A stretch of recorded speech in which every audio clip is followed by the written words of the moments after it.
camino hacia la iluminación con el Espíritu Santo.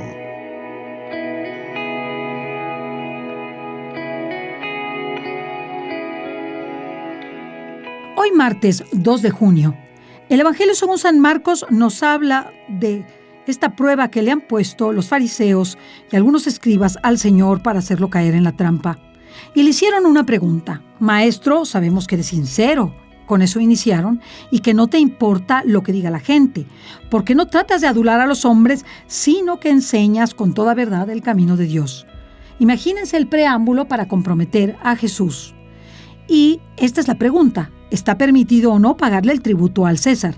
¿Se lo damos o no se lo damos? Jesús, notando que eran unos hipócritas y que solamente querían hacerlo caer en la trampa, les dijo y les pagó con su propia moneda, la moneda de una buena respuesta y de una peor trampa, que es caer en su propio error. ¿Por qué me ponen una trampa? Tráigame una moneda para que la vea. Y le trajeron una moneda, y en esta moneda aparecía el César, así que él mismo, Jesús, les dice de quién es la imagen y el nombre que lleva escrito. Le contestaron: del César. Entonces Jesús les respondió: den al César lo que es del César y a Dios lo que es de Dios. Y los dejó admirados de su respuesta. Frecuentemente ha sido interpretada de forma anacrónica por quienes imaginan con dicha sentencia de Jesús que estuviese él reconociendo la separación entre fe y política, entre iglesia y Estado. Realidad que no existía en su tiempo, sino que hizo la entrada en la historia con las ideas de la Ilustración francesa. Estas ideas que lo que hicieron fue corromper al ser humano, ya que lo alejaron de Dios e hicieron, cosa que fue sumamente nefasta, que el hombre solamente le interesara el intelecto, la ciencia y el crecimiento humano y se olvidara de Dios.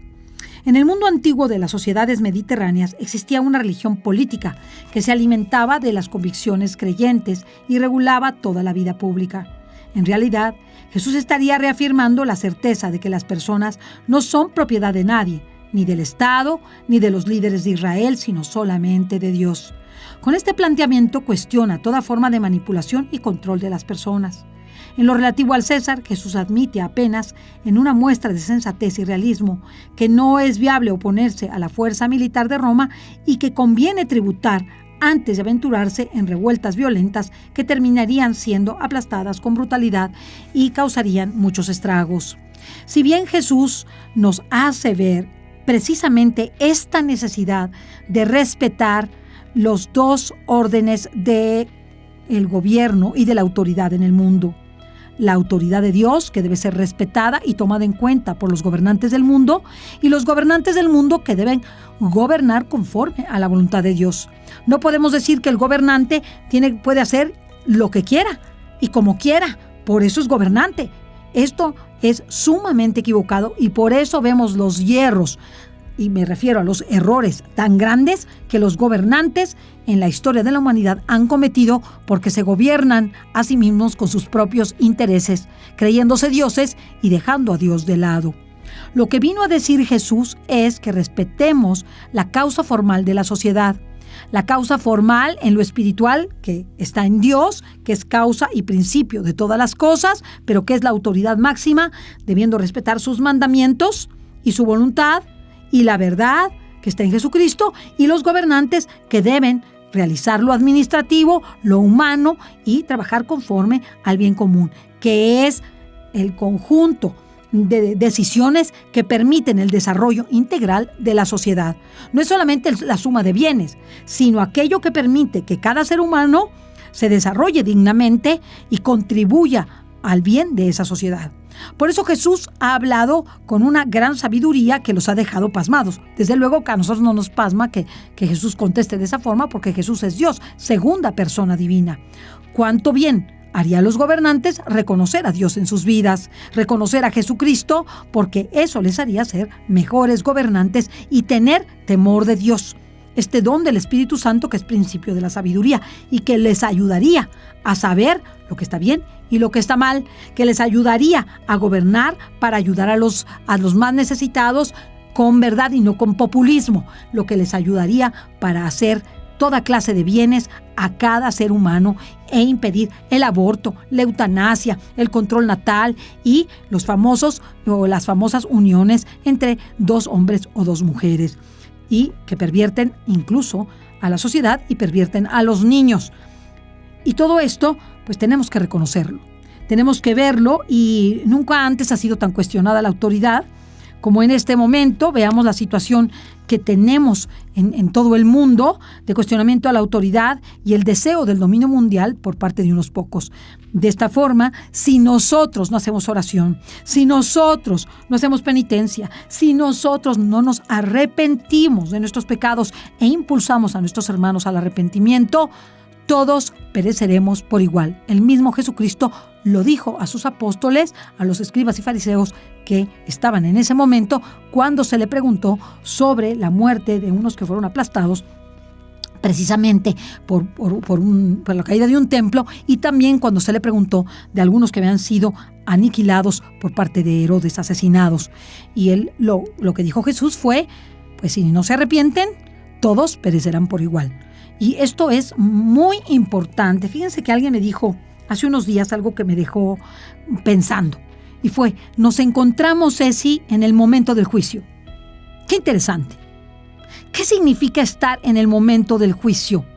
Que toda acción buena o mala que haga tendrá una repercusión clarísima para Dios y para la sociedad.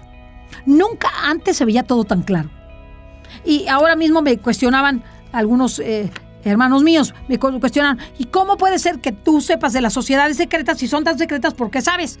Bueno, porque todo sale a la luz en este momento, y Dios, como es el momento del juicio, ha querido que todo lo que estaba oculto salga a la luz. ¿Para qué?